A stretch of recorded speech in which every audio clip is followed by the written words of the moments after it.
selamat berjumpa kembali dalam ibadah raya kita di KTI Raja Daud di awal bulan ini, tanggal 5 September 2021. Saudaraku, semoga kita tetap semangat menyambut hari-hari kita, menjalin hari-hari kita, terutama pada hari Minggu ini. Kita siapkan seluruh hidup kita untuk memuji dan memuliakan nama Tuhan pada hari ini. Mari saudaraku, kita memuji Tuhan, kita mulai ibadah kita pada pagi hari yang indah ini dengan mengangkat satu pujian, Tenanglah Kini Hatiku, Kidung Jemaat nomor 410.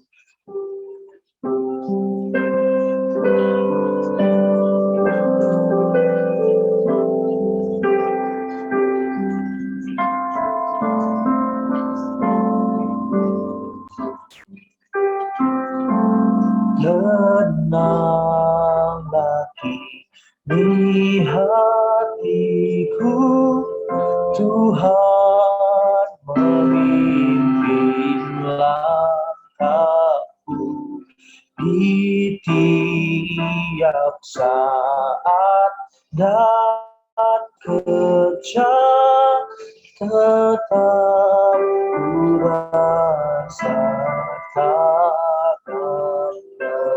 Tuhanlah yang memimpinku, Tuhanlah yang membimbingku, tanganku dipegang teguh,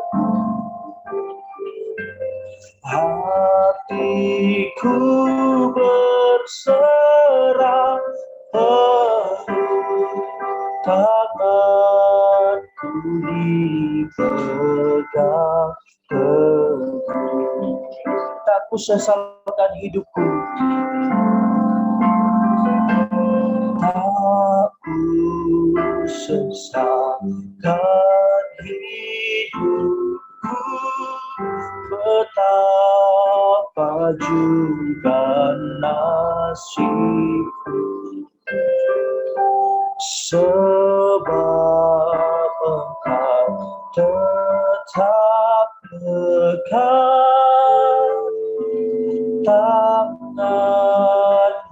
pegang erat. Tuhanlah yang membimbingku, Tuhanlah yang membimbingku, tanganku dipegang teguh,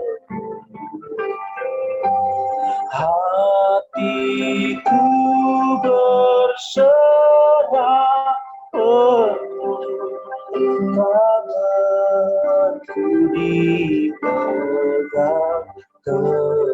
Baik, ketiga, apabila tamat tugasku, apabila tamat tugasku, Kau berikan kemenangan, tak di seram, sebab tanganku Kau pegang. Tuhanlah yang membimbingku, tanganku dipegang teguh, hatiku berserah penuh, tanganku dipegang teguh.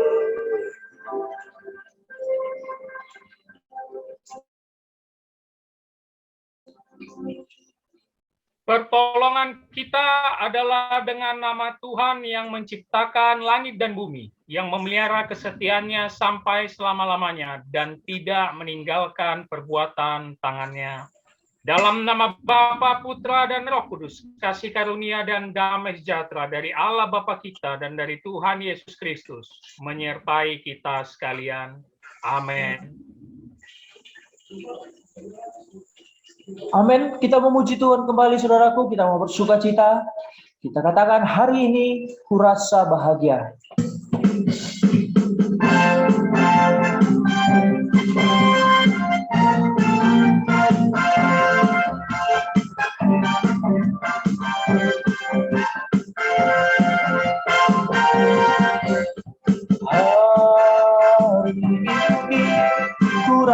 bahagia berkumpul bersama saudara seiman. Tuhan Yesus telah satukan kita tanpa beban di antara kita. Bergandengan dalam kasih, dalam saling hati, berjalan dalam terang kasih Tuhan. Kau sahabatku, kau saudaraku, tiada yang dapat memisahkan kita. Kau sahabatku, kau saudaraku, tiada yang dapat memisahkan kita. Tiada yang dapat, tiada dapat memisahkan kita. Tiada yang dapat, tiada yang dapat memisahkan kita.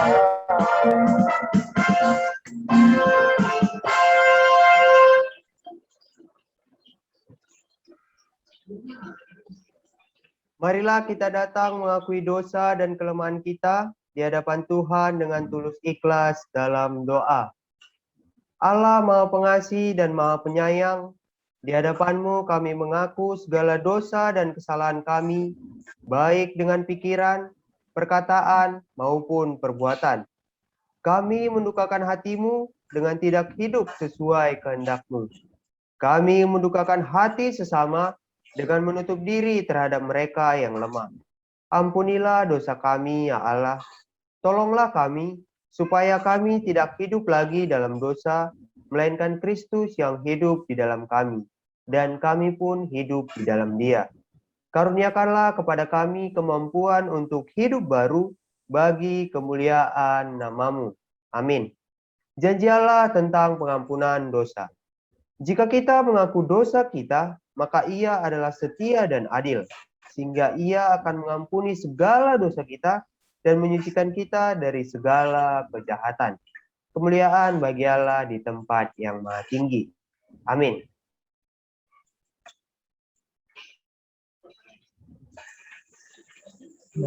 Kita bersyukur buat pengampunan dosa yang telah diberikan oleh Tuhan bagi kita, dan memuji Tuhan kembali mengangkat pujian kirim jemaat nomor 33, Suaramu Kudengar.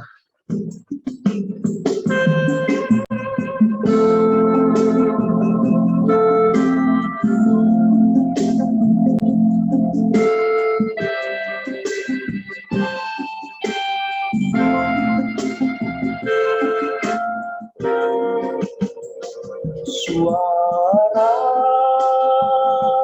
kudengar, memanggil diriku, supaya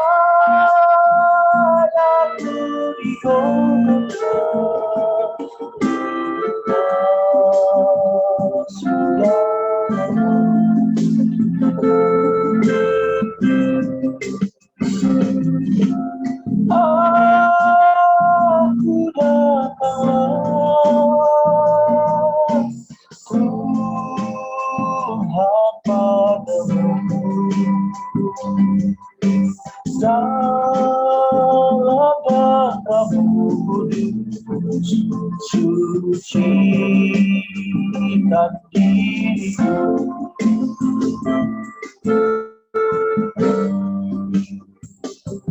Kendatiku lemah, tenaga kau beri, tenaga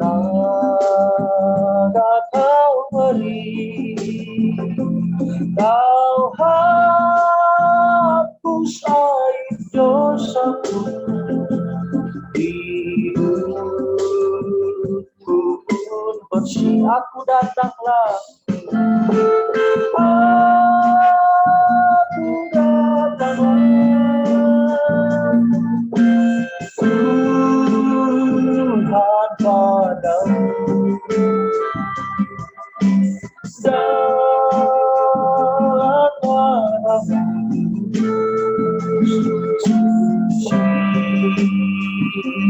diriku, kau panggil diriku supaya ku kenal. Kau panggil diriku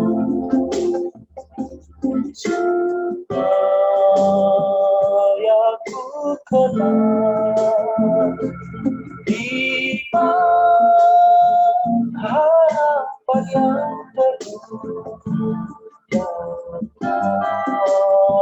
kasih-Mu kekal, aku datanglah.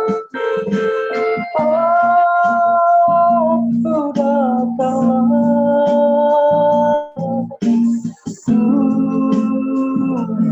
Tuhan padamu.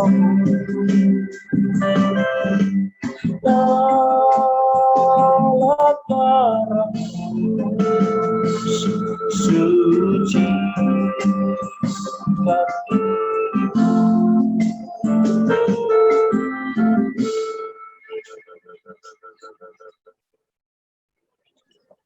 Pengantar firman bagi kita pada minggu hari ini diambil dari kitab Keluaran pasal 12 ayat 5 sampai 12. Keluaran pasal 12 ayat 5 sampai 12. Saya akan bacakannya untuk kita semua dan saya harap saudara mengikutinya dengan seksama. Anak dombamu itu harus jantan, tidak bercela, berumur setahun. Kamu boleh ambil domba atau kambing. Kamu harus mengurungnya sampai hari yang ke-14 bulan ini, lalu seluruh jemaah Israel yang berkumpul harus menyembelihnya pada waktu senja. Kemudian dari darahnya haruslah diambil sedikit dan dibubuhkan pada kedua tiang pintu dan pada ambang atas, pada rumah-rumah di mana orang memakannya. Dagingnya harus dimakan mereka pada malam itu juga.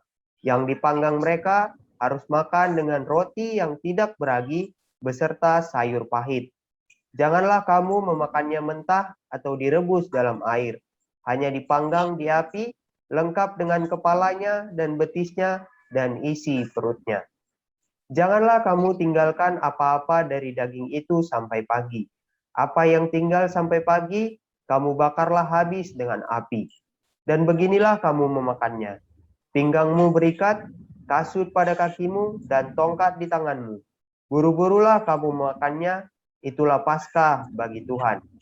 Sebab pada malam ini, aku akan menjalani tanah Mesir dan semua anak sulung, dari anak manusia sampai anak binatang akan kubunuh.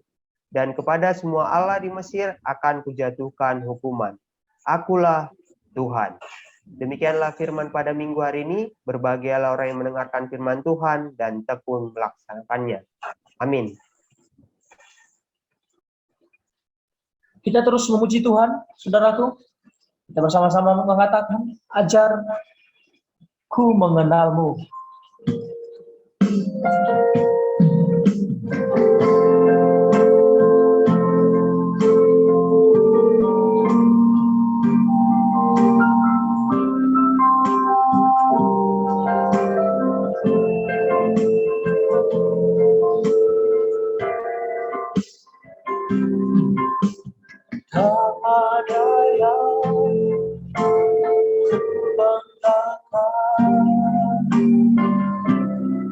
Selain dirimu,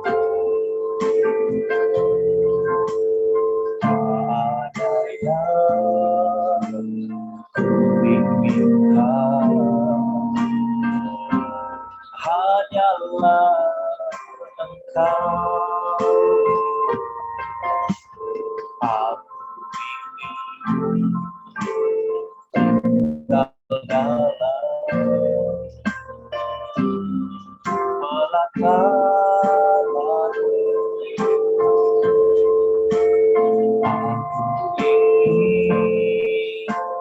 lebih jauh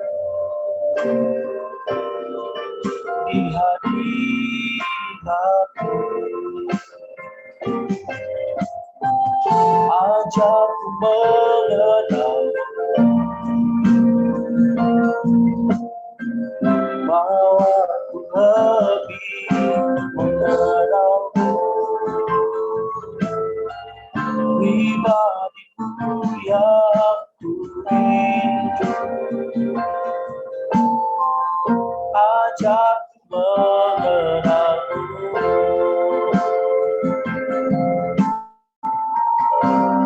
Aku ingin tinggal, aku ingin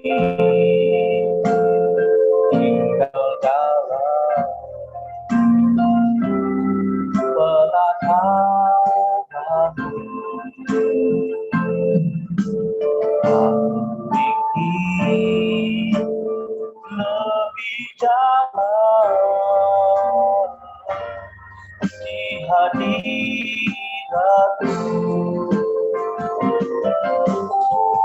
Ajak mengenal, bawaku lebih mengenalmu, pribadiku yang rindu. Ajarku mengenalmu, ajarku mengenalmu, ajarku mengenalmu, bawaku lebih mengenalmu,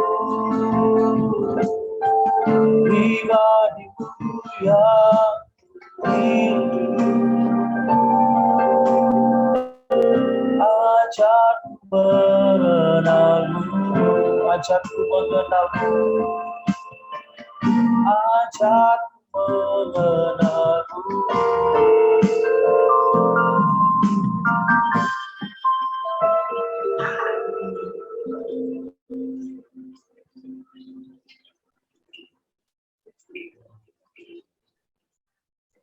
Bersama dengan seluruh umat percaya di seluruh dunia, marilah kita mengucapkan pengakuan iman rasuli kita dengan bersama-sama berkata, Aku percaya kepada Allah, Bapa yang Maha Kuasa, Khalik langit dan bumi, dan kepada Yesus Kristus, anaknya yang tunggal Tuhan kita, yang dikandung daripada Roh Kudus, lahir dari anak darah Maria, yang menderita di bawah pemerintahan Pontius Pilatus, disalibkan, mati, dan dikuburkan. Turun ke dalam kerajaan maut, pada hari yang ketiga bangkit pula dari antara orang mati.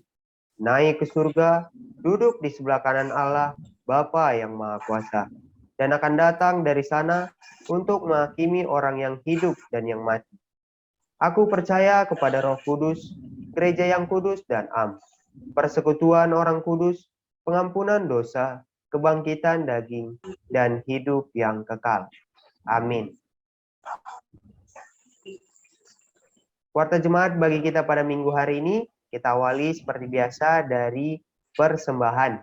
Teman-teman, saudara sekalian yang dikasihi oleh Tuhan, yang tergerak hatinya untuk memberi persembahan ataupun perpuluhan, dapat memberinya melalui rekening Bank BCA atas nama Yayasan Pondok Raja Daud, ataupun melalui rekening Bank DKI atas nama GKTI Jemaat Raja Daud. Mari kita memberikan persembahan ataupun perpuluhan untuk membantu gereja ini agar terus berkembang dan dapat memberikan pengajaran kepada orang yang lebih banyak. Selanjutnya, kelas pendalaman Alkitab. Seperti biasa kita adakan pada hari Rabu pukul 1 siang melalui virtual Zoom. Nah, bagi teman-teman yang berminat untuk mengikuti kelas pendalaman Alkitab, silakan menghubungi majelis gereja melalui DM Instagram di @KingDavidMinistry ataupun melalui WhatsApp di nomor 0812 8383 3706 atas nama Romi. Nah, jadi kalau teman-teman ingin ikut, silakan DM ataupun chat ke kami. Nanti pada saat diadakan kelas pendalaman Alkitab, kami bagikan linknya supaya teman-teman dapat bergabung. Selanjutnya, YouTube channel. Kita punya 2 YouTube channel, hanya Alkitab dan GKTI Raja Daud. Nah, yang hanya Alkitab diperuntukkan untuk polemik kekristenan, terus hal-hal yang sering kontroversial di kalangan jemaat Kristen, ataupun tentang gereja. Nah, teman-teman dapat belajar banyak dari hanya Alkitab tentang hal-hal yang kadang jarang dibahas di kalangan jemaat Kristen. Dan untuk yang GKTI Raja Daud, itu diperuntukkan untuk khotbah mingguan, ibadah online, ataupun hasil dari kelas pendalaman Alkitab. Jadi teman-teman yang tidak bisa ikut kelas pendalaman Alkitab, tapi masih ada keinginan untuk belajar, silakan menonton videonya di GKTI Raja Daud. Nah, jangan lupa semua videonya ditonton sampai habis, supaya wawasannya terbuka dan semakin luas, dan mohon di-like, komen, subscribe, dan di-share, agar semakin banyak orang yang mendapatkan pengajaran yang sama yang kamu dapatkan. Dan yang terakhir, kita juga menerbitkan buku dan buletin. Ada lebih dari 10 buku yang sudah kita terbitkan. Ada pernikahan, pacaran, pernikahan dan seks, perjinahan, perceraian, 55 topik sulit Alkitab, logos rema, dan juga ada buletin-buletin, volume 1, 2, 3, dan yang paling terbaru adalah Discite volume yang keempat. Nah, ini semua kita jual ataupun kita edarkan dalam bentuk PDF. Jadi bersifat langsung. Jadi teman-teman yang penasaran dengan isi buku-buku ini, karena ini ditulis oleh orang-orang yang luar biasa, pastinya isinya juga luar biasa, memberikan wawasan yang baik pada teman-teman. Jadi yang tergerak hatinya untuk membeli, silakan menghubungi pada kontak yang ada di kolom deskripsi. Jadi bisa dihubungi, nanti ketika dibeli akan dibagikan dalam bentuk PDF, jadi bersifat langsung. Oke, demikianlah warta pada minggu hari ini. Tuhan Yesus memberkati.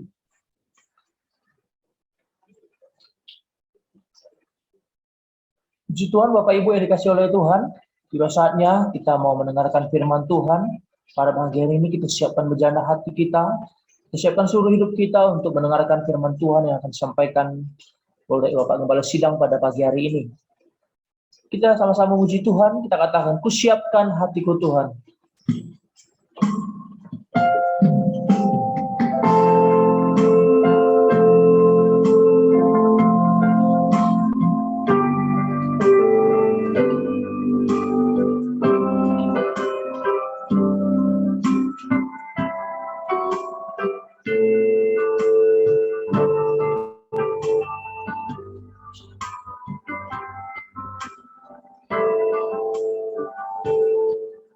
Siapkan hatiku Tuhan untuk dengar firman-Mu saat ini.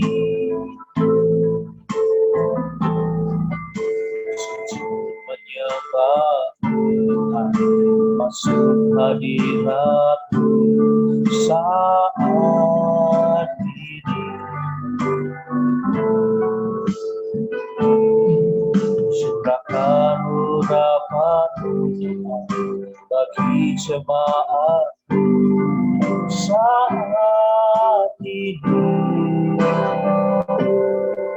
Siapkan hatiku Tuhan untuk dengar firman-Mu.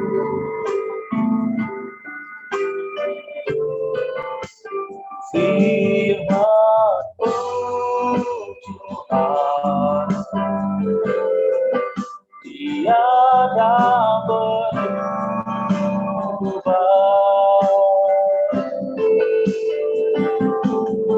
Dahulu, sekarang, selama-lamanya, tiada berubah. Firman-Mu Tuhan, menolong hidupku. Siapkan hatiku Tuhan, dengar firman-Mu Tuhan. Firman-Mu Tuhan, tiada berubah.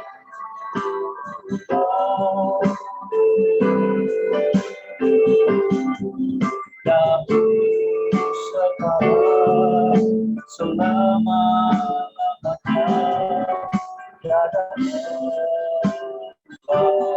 Firman-Mu Tuhan,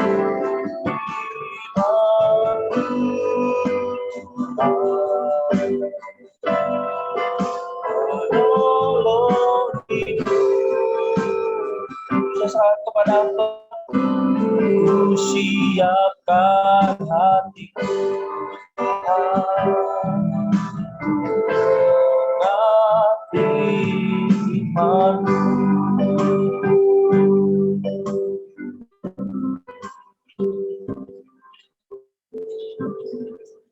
Mari kita bersatu di dalam doa.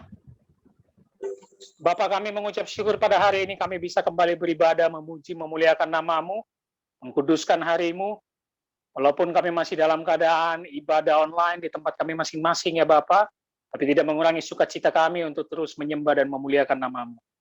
Tuhan yang berkati ibadah yang dari awal sampai akhirnya, Tuhan yang terima nyanyian dan pujian kami, kiranya menyenangkan hati-Mu, menjadi dupa yang harum di hadapan-Mu. Dan sebentar, kami ingin duduk diam di bawah kaki-Mu, belajar kebenaran firman-Mu. Kami siap diajar, kami siap dinasihati, kami siap ditegur. Kiranya Roh Kudus yang memimpin dalam penyampaian firman Tuhan ini. Roh Kudus yang berotoritas penuh dalam penyampaian firman Tuhan ini. Hamba-Mu yang penuh dengan keterbatasan dan dosa ini kiranya Bapa layakkan. Agar apapun yang hamba-Mu sampaikan sesuai dengan visi Roh Kudus saat tulisan ini pertama kali ditulis. Terima kasih Bapa, dimuliakan nama-Mu. Melalui perantaran Yesus Kristus, kami siap menyambut kebenaran firman-Mu. Amin. Shalom, selamat hari Minggu untuk kita semua. Puji Tuhan, kita bisa bertemu kembali dan kali ini kita masih beribadah online. Kita tetap mendoakan bangsa kita agar kita pulih total dan kita tatap muka dan bisa kembali datang ke gereja Tuhan. Kembali kita akan melanjutkan eksposisi Injil Markus kita, Bapak Ibu Saudara. Terus dukung dan doakan dalam pelayanan gereja kita ini, terutama di dalam eksposisi kebenaran firman ini. Mari buka Alkitab kita akan melanjutkan dari Injil Markus pasal 6. Kita akan mulai dulu dari ayat 6b, karena kemarin kita sampai ayat 6a ya. Saya akan sedikit membahas, kemarin kita sampai di ayat 6a, di mana Yesus merasa heran atas ketidakpercayaan keluarganya atau kaumnya di Nazaret ya. Nabi ditolak di tempatnya sendiri. Dia merasa amazed dan heran atas ketidakpercayaan mereka. Tetapi ketika Yesus membawa murid-muridnya ke Nazaret seperti yang kita pelajari minggu lalu, itu adalah cara Yesus mendidik mereka sebelum mereka diutus untuk menghadapi penolakan jika mereka saat memberitakan Injil. Itu adalah inaugurasi bagi murid-murid untuk belajar bahwa pemberita Injil itu biasanya akan ditolak. Nah, sekarang kita akan masuk ke ayat 6b-nya ini, di mana murid-murid siap untuk diutus. Ayat 6b. Mari buka Alkitab kita. Dari Injil Markus pasal 6, ayat 6b-nya, bisa dilihat, ayat 6b. Ya, ayat 6b. Lalu Yesus berjalan keliling dari desa ke desa sambil mengajar. Setelah dia pergi dari tempatnya, dari Nazaret, kaumnya yang menolak dia melanjutkan perjalanan keliling dari desa ke desa. Inilah perjalanan lanjutan Yesus di daerah Galilea, Bapak Ibu Saudara. Yesus mengajak murid-muridnya terus menyusuri perbatasan daerah Galilea. Dan di situ ada dari desa ke desa, ada kalimat dari desa ke desa. Ini merupakan perjalanan yang dicatat dari Injil Markus ini ketiga. Dia balik ke Galilea dan terus melayani penginjilan menuju Galilea. Sebelumnya ada di pasal 1, lalu ada juga di pasal ketiga. Dan di pasal 6 ini adalah perjalanan ketiga untuk menyusuri Galilea. Dari desa ke desa. Menarik. Dari desa ke desa, Yesus membawa murid-muridnya dan siap mengutus mereka. Bukan ke kota besar dulu, Bapak Ibu Saudara. Bukan langsung ke Yerusalem. Bukan langsung ke Tiberias. Itu kota-kota besar. Atau kota Seporis. Di mana Yesus dan Yusuf dikatakan di minggu lalu, saya katakan, mereka ikut membangun sebagai ahli bangunan di kota Seporis itu. Yang dijadikan ibu kota. Tapi dari desa ke desa. Ngapain dari desa ke desa? Perhatikan kalimatnya. Lalu Yesus berjalan keliling dari desa ke desa sambil mengajar. Teaching. Garis bawahi mengajar, Bapak Saudara. Fokus pelayanan yang memuliakan Tuhan adalah mengajar. Tugas kita sebagai murid Kristus adalah mengajar. Mau dari tempat kecil, mau di gereja kecil, mau di pedalaman, yang penting mengajar. Saya mau katakan ya, hamba Tuhan yang terpanggil, baik itu pendeta, evangelis, atau apapun itu, tapi tidak mau mengajar, saya rasa itu bukan hamba Tuhan yang sejati. Karena hamba Tuhan harus mengajar. Jangan terlalu banyak kesaksian pribadi. Jangan. Tapi mengajar. Apalagi hanya memamerkan kuasa-kuasa mujizat. Visi-visi penglihatan, mimpi-mimpi, nubuatan. Tidak. Mengajar. Itu yang paling penting. Belajar dan mengajar. Kalau hamba Tuhan sudah malas belajar, pasti dia nggak mengajar. Nah, saya sering sekali mengkritisi teman-teman saya ataupun melihat hamba-hamba Tuhan yang dipakai luar biasa, khususnya di ibu kota ini, pelayanannya itu full sekali. Bahkan bisa dari Senin ketemu Senin. Betul ya?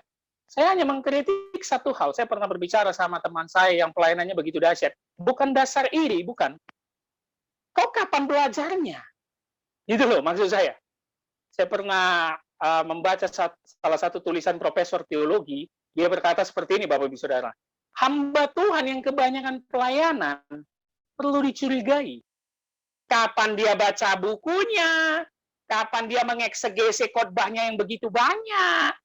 Kapan dia merenung dan berdoanya? Kapan waktu untuk keluarganya? Nah, ini perlu dipelajari. Makanya harus belajar dan mengajar. Saya merupakan hamba Tuhan yang tidak salut kepada pelayan Tuhan yang full jadwal. Tidak. Saya justru nggak salut. Kalau bagi dia itu membuat dia makmur, ya itu terserah dia ya. Tapi bagi saya pribadi, kau kapan belajar dan baca buku? Gitu loh. Hamba Tuhan itu kan harus baca bukunya banyak sekali. Ratusan halaman. Kapan itu dilakukan? Kalau kerjamu hanya khotbah. Jadi harus belajar dan mengajar. Dan inilah yang dipraktekkan Yesus dan dibawanya kepada murid-muridnya. Dia berjalan menyusuri Galilea, desa ke desa dari tempat terpencil untuk terus mengajar. Ya, tentunya lah mengajar kebenaran firman, mengajar Injil, mengajak orang bertobat. Kita lanjutkan ayat 7-nya, Bapak Ibu Saudara. Perhatikan ayat 7-nya. Ia memanggil ke-12 murid itu dan mengutus mereka berdua-dua. Ia memberi mereka kuasa atas roh-roh jahat. Ada 3 kata yang harus digarisbawahi di ayat 7. Memanggil, mengutus, memberi. Betul ya? Memanggil, mengutus, memberi kuasa. Betul ya? Ini penting sekali nih. Dipanggil, diutus, diberi kuasa. Ya. Ia memanggil ke-12 murid itu dan mengutus mereka berdua-dua 12 murid. Ini melambangkan apa, Saudara? Kita sudah pernah bahas waktu pemanggilan mereka pertama 12 murid. Itu melambangkan simbol dari suku Israel di perjanjian lama. 12 suku, maka Yesus juga memilih 12 murid. Lukas mencatat di Lukas 10, Bapak Ibu Saudara bisa lihat juga nanti Lukas 10, awalnya Yesus juga mengutus 70 murid. Ya, bukan 12 langsung, tapi 70 murid. Nah, itu pun simbol dari perjanjian lama. Nah, ini pentingnya koneksi PL dengan PB itu harus nyambung terus. 70 murid itu sewaktu Musa memanggil 70 penatua untuk mendampingi dia untuk merawat bangsa Israel. Nah, itu dia. 70 penatua, 70 murid. 12 suku bangsa Israel, 12 murid. Nah, itu penting. Nah, yang pertama coba garis bawahi kata mengutus. Ya. Setelah dipanggil 12 murid, Petrus, Yohanes, Yakobus dan lain-lain, mereka diutus, apostelo. Mengutus di sini apostelo artinya to send. Jadi apostol. Apostol itu kan rasul yang artinya sang utusan. Mereka ini diutus oleh orang yang memiliki otoritas tertinggi.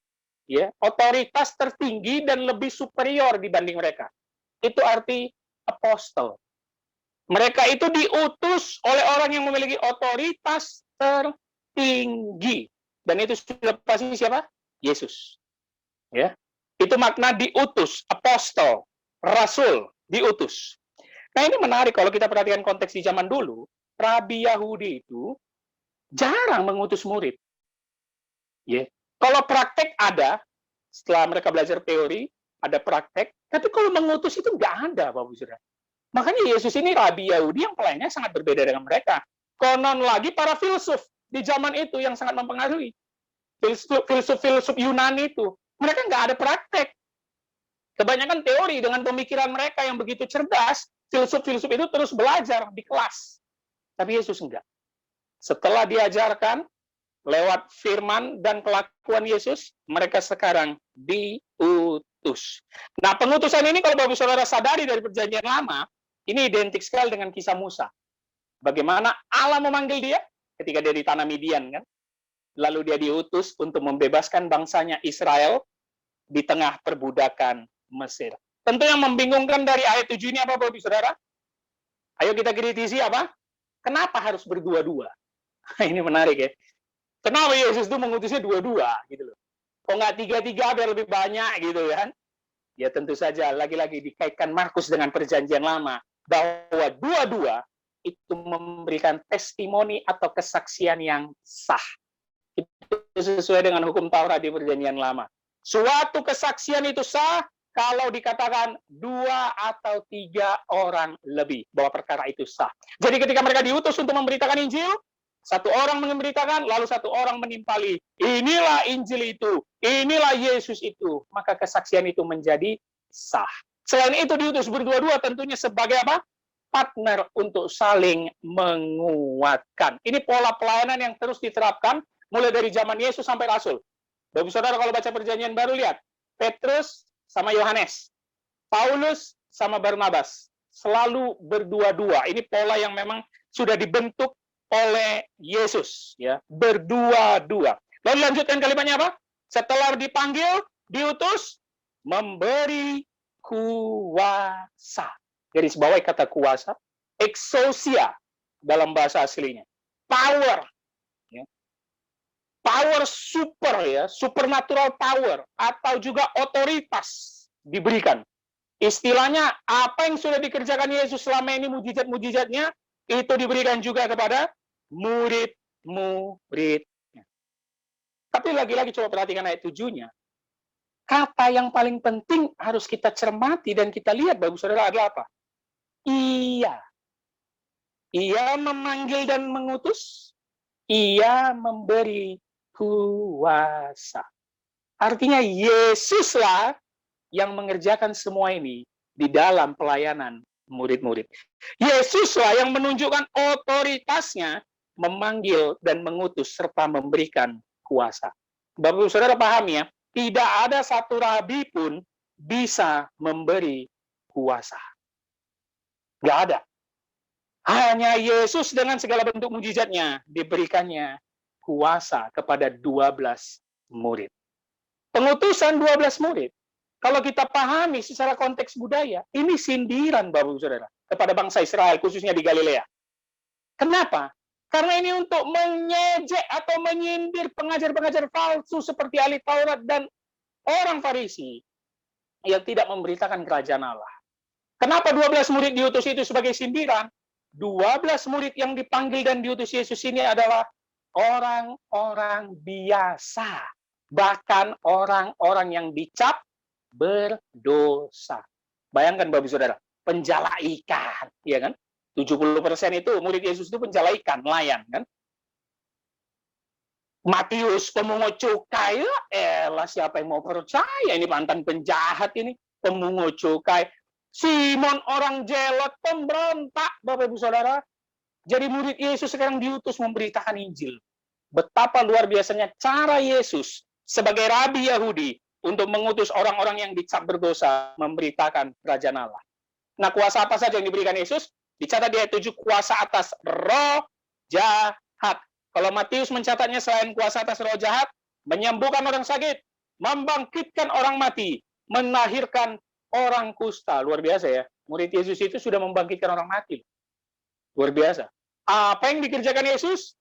Diberikan kuasa kepada mereka sehingga semua pun mereka bisa lakukan. Nah, tapi yang paling penting, kenapa Markus mencatat hanya kuasa atas roh jahat?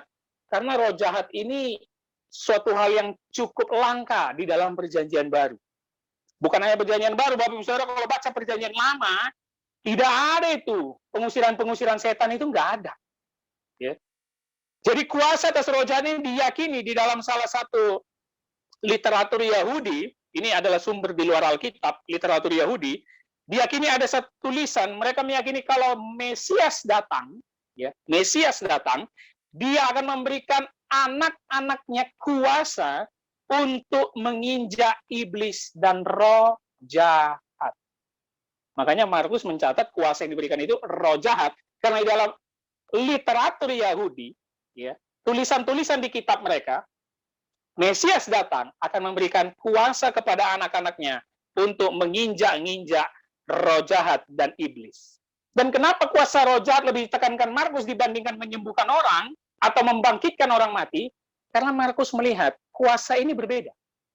Roh jahat, Bapak Ibu Saudara, itu bisa ngelawan balik. Betul ya? Kita lihat pelayanan Yesus dari pasal 1 di Injil Markus, roh jahat itu selalu interaksi. Betul ya? Atau kalau orang yang kerasukan roh jahat, biasanya gelepar-gelepar, melawan gitu loh. Kalau penyakit kan nggak melawan. Sembuh, sembuh. Kematian kan badannya mati juga, nggak melawan. Roh jahat itu melawan. Sehingga pada budaya kuno, kalau engkau bisa mengusir atau melawan roh jahat, itu kuasa yang luar biasa sekali.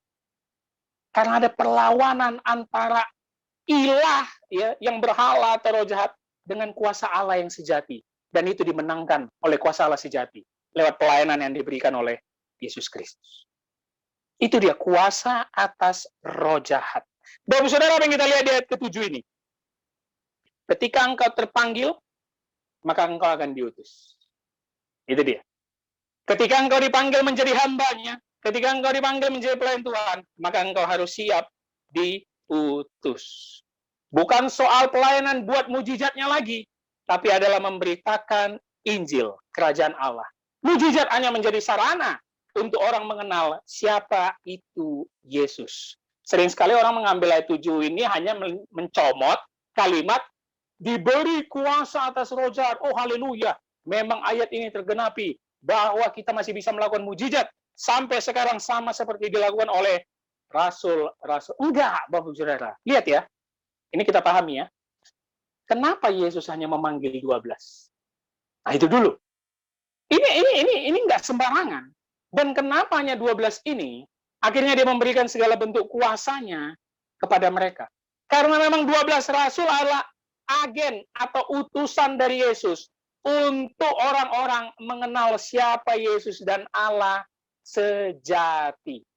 Ya. Sama seperti bangsa Israel, kan? Hanya Musa yang diberikan kuasa. Dia dipanggil, dia diutus, dia membuat tulah, membelah laut Teberau.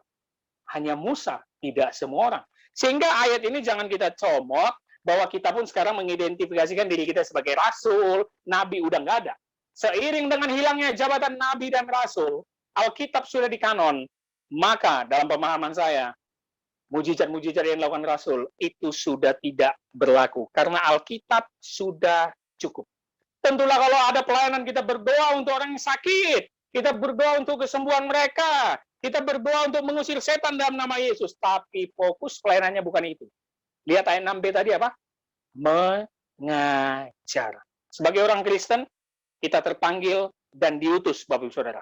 Bukan hanya pendeta, bukan hanya evangelis. Semua terpanggil. Jangan excuse karena pekerjaanmu. Jangan excuse karena nggak ada waktu. Lihat, Yesus memakai orang-orang buangan. Saya paling tidak suka dengan kalimat, aduh Pak Pendeta nanti dululah, saya ini belum suci, saya ini masih tobat kumat, saya ini masih banyak dosa, janganlah Pak Pendeta, jangan ajak saya pelayanan. Tidak loh. Petrus itu tobatnya luar biasa, tobat kumat.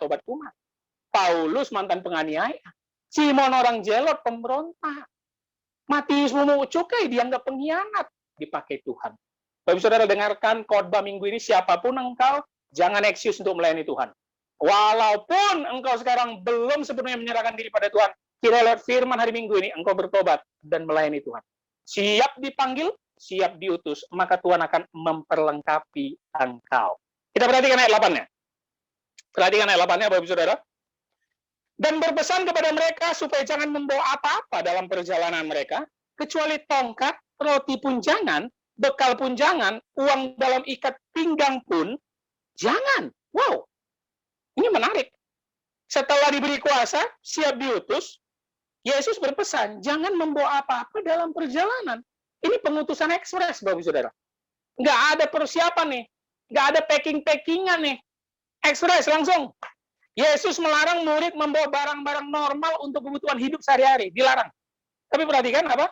Kecuali tongkat, roti pun jangan, bekal pun jangan, uang dalam ikat pinggang pun jangan. Berarti yang dibawanya apa? Tongkat. Nanti ini akan berlanjut ke ayat 9. Ya. Tongkat, sendal, baju satu.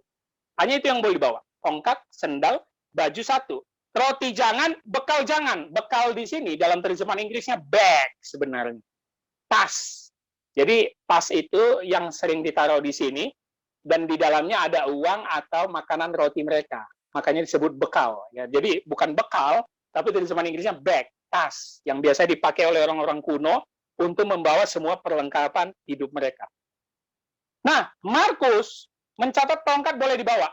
Bapak Ibu Saudara, kalau lihat Injil paralelnya di Matius dan Lukas, tongkat nggak boleh dibawa. Ini sering sekali banyak orang bertanya ini, kenapa ini salah tulis semua nih ya? Markus memperbolehkan tongkat dibawa. Matius dan Lukas tidak memperbolehkan tongkat dibawa. Ini banyak sekali penafsirannya, Bapak Ibu Saudara. Yang pertama, tongkat itu kan digunakan orang kuno itu pada zaman itu untuk melindungi diri. Selain pada binatang liar dan juga kalau ada perampok pada zaman itu, tongkat. Dan juga bisa untuk membantu mereka berjalan mendaki lebih cepat, tongkat kan. Nah, Matius dan Lukas melihat dari sisi tongkat itu sebagai beban, makanya nggak usah dibawa. Markus melihatnya tidak, itu menjadi penanda kita sebagai seorang gembala, kan tongkat itu seperti tongkat gembala dibawa. Matius dan Lukas menganggap itu sebagai beban, ya itu tafsiran dari John Calvin itu. Matius dan Lukas melihat tongkat sebagai bawaan yang menjadi barang yang berat dan beban. Lalu ada yang mengatakan juga Matius dan Lukas itu sebenarnya mencatat tongkat tambahan. Ya, mereka memperbolehkan tongkat, tapi tongkat tambahan jangan. Sama seperti nanti di ayat 9, jangan bawa 2 baju. Cukup 1 baju. Gitu ya. Jadi penafsiran untuk hal bedanya Matius, Markus, Lukas soal tongkat, ini memang dari zaman dulu tidak selesai-selesai, Bapak Saudara. Ada juga yang mengatakan ini soal budaya. Kenapa Matius dan Lukas tidak menyarankan membawa tongkat? Karena mereka akan masuk ke pedesaan-pedesaan yang mungkin ada kuilnya yang tidak boleh memakai tongkat dibawa ke dalam. Menandakan satu hal yang kudus, ya, menandakan tugas suci yang tidak terikat kepada barang-barang dunia. Kita tidak akan fokus ke tongkat itu. Mau Markus, kita fokus ke Markus karena dia memperbolehkan membawa tongkat untuk membantu perjalanan dan melindungi murid-murid mungkin dari perampok ataupun binatang liar. Tapi yang menarik itu yang boleh kita perhatikan adalah apa? Kecuali tongkat, roti pun jangan, bekal pun jangan, uang dalam ikat pinggang. Ini sebenarnya dihubungkan dengan kondisi bangsa Israel yang siap keluar dari Mesir. Epistel kita tadi, Bapak Ibu Saudara. Di Keluaran 12 ayat 11 tadi. Dan beginilah kamu memakannya. Pinggangmu berikat, kasut pada kakimu, tongkat di tanganmu, buru-burulah kamu memakannya. Itulah Paskah bagi Tuhan. Ini dihubungkan bagaimana mereka akan keluar dari perbudakan Mesir setelah nanti tulah 10 kan. Dibunuhnya anak sulung. Ini adalah peralatan normal dalam kehidupan orang Israel. Sehingga Yesus berpesan, nggak usah fokus sama itu. Itu hanya memperberat bawaanmu untuk memberitakan Injil. Makanya roti pun jangan bawa tas, jangan bawa bekal. Jangan kau pikirkan makananmu sehari-hari. Ini berbicara tentang pemeliharaan Allah di dalam hidup murid-murid, Bapak Saudara. Bagaimana maksud uang di dalam pinggang? Nah, ini menarik. Supaya mereka tidak fokus membawa uang mereka untuk membeli makanan, dan mereka tidak menjual mujizat mereka. Ingat, tadi mereka diberi kuasa, mungkin akan banyak orang-orang yang hopeless membutuhkan kesembuhan pada zaman itu. Sehingga mungkin mereka akan membayar kepada Rasul. Kepada murid, makasih ya kau sudah membangkitkan anakku, makasih ya kau sudah menyembuhkan anakku. Ini ada sedikit. Yesus melarang, jangan terima itu. Kau diberi kuasa secara cuma-cuma, maka berilah kepada orang secara cuma-cuma. Makanya dilarang bawa pinggang yang ada tempat menyimpan duitnya. Dilarang membawa bag atau bekal. Dilarang membawa tas. Karena ini berbicara pemeliharaan Allah. Lanjutkan ayat 9-nya sedikit. Ini kita nyambung dari ayat 8-nya. Janganlah Kak. Ayat 9-nya tadi mana? Boleh memakai alas kaki, tetapi jangan memakai 2 baju. Nah ini dia. Berarti yang boleh bawa hanya tongkat, sandal, alas kaki itu sandal, dan 1 baju. Jangan bawa 2 baju. Waduh, ini packing yang serba ekspres ya. Satu baju. Kenapa Bapak Saudara? Sendal tentu ini menjadi alas kaki pada zaman dulu yang wajib mereka pakai ya. Ini biasanya terbuat dari kulit, ada talinya. Ini hanya untuk mempermudah mereka jalan supaya jangan kaki ayam. Kaki ayam itu kan nggak memakai sendal sehingga bisa terkena kerikil-kerikil batuan. Ya. Tapi ada maksudnya nanti di sini. Nah, kenapa jangan memakai dua baju? Karena orang Yahudi itu baju kedua itu biasanya dipakai untuk pelindung, alas mereka tidur, ya, sebagai bahan gitu untuk mereka bisa bersandar atau tidur atau pelindung di dalam tubuh mereka. Yesus bilang pun itu jangan. Kenapa? Selain makanmu aku pelihara, tempat tinggalmu pun akan ada. Tetap akan aku pelihara. Tenang aja. Nggak usah fokus untuk soal itu. Nah, berkaitan dengan ayat 9, boleh memakai alas kaki tapi jangan memakai dua baju. Ini dikaitkan para penafsir. Karena pada zaman dulu banyak sekali asketisisme. Petapa, Bapak Saudara. Lepas dari keterikatan duniawi. Nggak perlu ada alas kaki. Nggak perlu bawa apa-apa. Nggak perlu ada baju. Kita bertapa dan berdoa saja. Mencari Allah. Tentu Yesus tidak seperti itu. Memberitakan Injil bukan lari dari dunia. Memberitakan Injil masuk ke dalam dunia dengan pemeliharaan Allah. Ini yang menarik, Bapak Saudara. Pemeliharaan Allah pasti akan terjadi dalam hidupmu ketika engkau sudah dipanggil, diutus, memberitakan Injil. Jangan khawatir akan apapun itu, Bapak Saudara. Ya. Jangan jual kuasa-kuasa Tuhan dengan mengatasnamakan mujizat, tapi jadilah pemberita Injil yang sejati. Pak Pendeta, kalau begitu, kayaknya jadi pendeta itu nggak enak ya, mengharapkan belas kasihan orang gitu ya, harus dikasih-kasih gitu ya. Oh tidak, itulah pemeliharaan Allah. Makanya Yesus juga mempraktekannya di dalam Matius 6, kan? Ayat 33. Janganlah kamu cari itu, jangan khawatir tentang itu, carilah dulu kerajaan Allah dan kebenarannya. Burung di udara saya dikasih makan oleh Bapa di surga, jangan fokus sama itu. Ya, tapi kan Pak Pendeta nggak enak lah, jadi penginjil, jadi hamba Tuhan kalau hanya mengharap-harapkan aja bantu orang-orang. Pertanyaan saya, menurut Anda, Yesus dan 12 murid 3,5 tahun keliling memberitakan Injil, uangnya dari mana? Bingung kan? Yesus itu nggak kerja.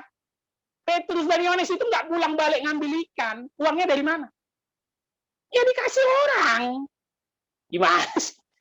Tolong jangan samakan dengan Paulus ya, yang akhirnya membuat tenda ya. Beda, ini konteksnya berbeda. Yesus dan 12 murid juga dikasih orang semuanya, diperlengkapi. Yesus, malam ini kau nginap dulu sini ya. Yesus, ini ada roti ya untuk murid-muridmu jalan. Yesus, ini ada minum. Mana ada Yesus kerja? Tapi dia mengajarkan murid-murid, kalau kau fokus tugas penginjilan, hidupmu diperlengkapi. Wah, ini penghiburan untuk para hamba Tuhan dan pendeta ini, yang merasa didiskreditkan karena dianggap apa? Selalu hidup susah dan pasti miskin, ya kan? Membawa istrinya akan menderita, membawa perempuan-perempuan tidak akan mau menikah sama dia. Oh tidak, Bapak Saudara, kita dipelihara Tuhan. Tapi kalau sudah dipelihara Tuhan, jangan mengejar keinginan lah. Makanya bagi saya, nggak ada itu pendeta super kaya itu, bagi saya nggak masuk akal itu. Kok pendeta punya rumah banyak, mobil mewah, jam tangan, bagi saya nggak ada itu. Sebenarnya nggak ada gitu hamba Tuhan sebenarnya. Itu namanya kok bukan dipelihara lagi. Itu udah kayak kau yang melihara Tuhan itu. Banyak kali duitmu. Ya, hamba Tuhan macam apa itu sebenarnya? Kalau berbicara soal diberkati itu cukup. Nggak pernah Yesus mengajarkan berlebih. Sehingga dia mengatakan kepada murid-murid, Petrus, Yohanes, Yakobus, kalian kutus, bukan kalian yang memikirkan makan kalian. Bukan kalian yang memikirkan tempat tinggal kalian. Aku nanti akan menyediakan. Itu yang akan kita lihat minggu depan di ayat-ayat berikutnya. Ketika mereka akan diterima orang di rumah, bahkan ada juga yang akan menolak mereka. Ini penting, Bapak Saudara. Walaupun saya tahu ini berat. Kita banyak di sini yang bekerja, saya profesional jadi pendeta. Berat sekali. Mengalami degradasi khususnya dalam penurunan finansial, kan? Berat sekali. Tapi kalau sudah dipanggil, harus siap diutus. Ya. Jangan malah fokus jadi pekerjaan keduniawi, jangan. Harus diutus untuk terus memberitakan Injil, ya. Jangan minta-minta, tapi kalau dikasih ambil, ya gitu ya. Hamba Tuhan tuh gitu dong. Jangan gengsi, jangan minta-minta, tapi kalau dikasih ambil. Pemeliharaan Tuhan yang luar biasa, jangan khawatir. Ya, kebutuhan hidup pasti akan ditepati dan dipenuhi oleh Tuhan. Ini yang penting. Jangan kultuskan pelayanan kita, jangan kultuskan hamba Tuhan seorang karena kuasa-kuasa. Tidak. Fokuslah pada dirimu kalau engkau memang diutus dan dipanggil. Apalagi hamba Tuhan yang menjual mujizatnya. Jangan. Di sini Yesus bilang, jangan pakai ikat pinggang yang ada kantong uangnya karena engkau bisa berpotensi menjual mujizatmu. Jangan lakukan itu, kata Yesus. Supaya kau terus fokus memberitakan Injil. Inilah pesan kita di minggu ini, Bapak Saudara, sampai ayat ke-9 ini. Supaya murid-murid siap diutus, tidak memikirkan kebutuhan duniawi, tapi mereka fokus untuk melaksanakan apa yang dilakukan Yesus. Kita akan lanjutkan minggu depan, di ayat 10 dan berikutnya sampai habis, bagaimana mereka diterima, ataupun juga ditolak. Bapak Saudara, seperti minggu lalu saya katakan, hamba Tuhan harus siap mati-matian melayani Tuhan, radikal melayani Tuhan, harus siap juga ditolak bahkan oleh keluarga sendiri. Hamba Tuhan harus fokus pada penginjilan, bukan fokus kepada hidup duniawi. Tenanglah, kebutuhan hidupmu pasti akan dicukupkan Tuhan. Tuhan akan memberikan engkau kuasa, tapi bukan soal buat mujizat, kuasa untuk memberitakan Injil. Jangan excuse apapun pekerjaanmu, karena Tuhan bisa memakai engkau dengan dahsyat dan luar biasa. Shalom, selamat hari Minggu, Tuhan Yesus memberkati. Mari kita berdoa. Bapa di dalam surga, kami mengucap syukur pada minggu ini kami bisa kembali belajar kebenaran firman-Mu, melanjutkan eksposisi Injil Markus.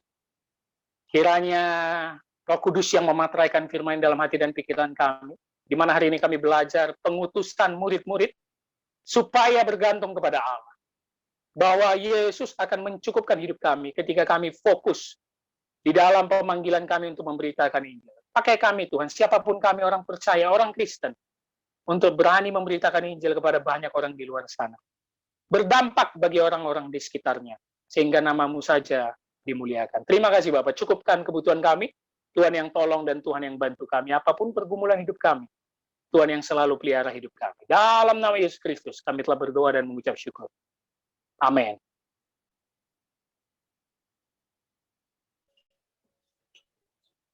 Puji Tuhan, kita telah diberkati oleh firman Tuhan pada pagi hari ini. Kita memuji Tuhan kembali, Bapak Ibu Saudara dikasih oleh Tuhan. Ku tetap setia untuk melayani-Mu.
Bapak Saudara, mari kita akhiri ibadah kita ini. Kita akan bersatu di dalam doa. Bapak, kami mengucap syukur pada hari ini kami bisa memuji dan memuliakan nama-Mu Tuhan, kembali beribadah. Di mana walaupun dalam kondisi masih ibadah online di tempat kami masing-masing, Tapi biarlah hati kami terus bersuka cita memuliakan Tuhan bersama rekan-rekan seiman kami, khususnya pelayan-pelayan Tuhan GKTI Raja Daud. Terima kasih Bapak, biarlah ibadah dari awal sampai akhir ini menyenangkan Engkau, memuliakan Engkau selalu. Kiranya nyanyian dan pujian kami di ibadah ini menjadi dupa yang harum di hadapan-Mu. Dan firman yang ditabur tetap tinggal diam dalam hati dan pikiran kami. Tapi bukan saja kami sebagai pendengar firman atau pembelajar firman, tapi biarlah kami mempraktekkan firman itu dalam kehidupan kami sehari-hari. Terima kasih Bapak. Hamba-Mu berdoa buat tangan-tangan yang sudah memberi persembahan untuk pelayanan gereja ini, GKTI Raja Daud. Tuhan berkati keluarga mereka, Tuhan berkati pekerjaan mereka, Tuhan berkati pelayanan mereka. Kiranya hati mereka selalu memprioritaskan Tuhan di dalam hidup mereka. Hamba-Mu berdoa buat pelayanan yang Kau percayakan GKTI Raja Daud, Yayasan Pondok Raja Daud, beserta visi dan misi baik di dalam pelayanan media dan lainnya. Terima kasih ya Bapak. Kami hanya hamba-Mu, kami hanya alat-Mu. Pakailah kami untuk bisa terus melayani Engkau seumur hidup kami. Dan Tuhan yang pakai kami, anak-anak muda di tempat ini, bisa melayani Engkau dengan serius, memberitakan firman lebih dalam, memberitakan Injil kemanapun Engkau utus kami. Terima kasih Bapak, pakai kami, semua pengurus, majelis, GKTI Raja Daud, agar bersatu, kuat dan setia untuk melayani Tuhan. Tuhan juga yang tambah-tambahkan jiwa dalam gereja kami. Siapapun itu, kiranya Tuhan kirim datang untuk bergabung bersama kami, belajar firman lebih dalam lagi, dan berani untuk memberitakan Injil keluar sana. Terima kasih Bapak, hamba-Mu berdoa buat rekan kami, saudara kami, teman kami, atau siapapun yang sedang dalam kondisi sakit. Kiranya Tuhan yang menjamah, Tuhan yang memberikan kekuatan, agar bisa kembali pulih dan bisa kembali beribadah lagi dengan normal. Terima kasih Bapak, kami berdoa untuk kondisi sekarang. Kiranya secepatnya berlalu dan pulih total, agar kami bisa kembali bersekutu bersama saudara seiman di gereja kami di ibu kota ini. Kiranya Tuhan yang bantu, Tuhan yang tolong. Khusus hamba-Mu berdoa buat bangsa kami, bangsa Indonesia. Dari jajaran tertinggi sampai terendahnya, Tuhan tolong yang sedang berupaya untuk menyelesaikan masalah pandemi virus corona ini. Kiranya semua bekerja dengan baik, sejujur-jujurnya menjadi anak yang takut Tuhan, sehingga masalah ini cepat diselesaikan. Dan kami sebagai umat-umat-Mu di tengah bangsa ini, kiranya kami menunjukkan bahwa kamilah garam dan terang dunia, sehingga banyak membawa jiwa datang kepada Kristus. Lutut bergelut, lidah mengaku, ya Yesuslah Tuhan dan Juru Selamat dunia. Terima kasih Bapak untuk semua. Tuhan yang pelihara hidup kami, Tuhan yang cukupkan kami. Apapun pergumulan kami, Tuhan yang bantu dan Tuhan yang tolong. Mari jemaat Tuhan, sebelum kita menerima berkat dari Tuhan, kita sama-sama berdoa doa yang diajarkan oleh Tuhan Yesus. Bapa kami yang di surga, dikuduskanlah nama-Mu, datanglah kerajaan-Mu, jadilah kehendak-Mu di bumi seperti di surga. Berikanlah kami pada hari ini makanan kami yang secukupnya, dan ampunilah kami akan kesalahan kami, seperti kami juga mengampuni orang bersalah kepada kami. Dan janganlah membawa kami ke dalam pencobaan, tetapi lepaskanlah kami daripada yang jahat. Karena Engkau yang mempunyai kerajaan, dan kuasa, dan kemuliaan, sampai selama-lamanya. Arahkanlah hatimu dan terimalah berkat Tuhan. Tuhan memberkati engkau dan melindungi engkau. Tuhan menyinari engkau dengan wajah-Nya dan memberi engkau kasih karunia. Tuhan menghadapkan wajah-Nya kepadamu dan memberi engkau damai sejahtera. Amin.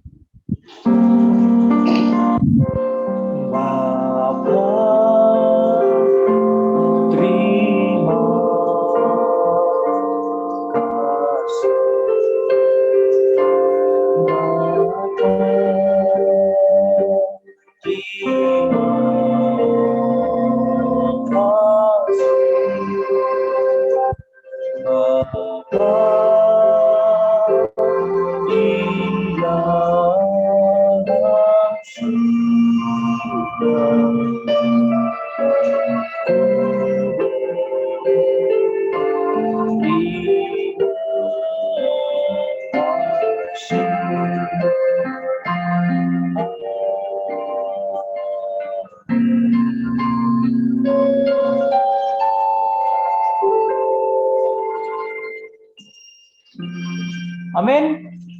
Puji Tuhan Bapak Ibu Saudara dikasihi oleh Tuhan, demikianlah rangkaian ibadah kita pada Minggu tanggal 5 September ini. Karena Tuhan Yesus memberkati kita, tetap semangat dan sampai jumpa minggu depan. Salam sehat selalu. Shalom. Shalom, shalom, shalom, shalom.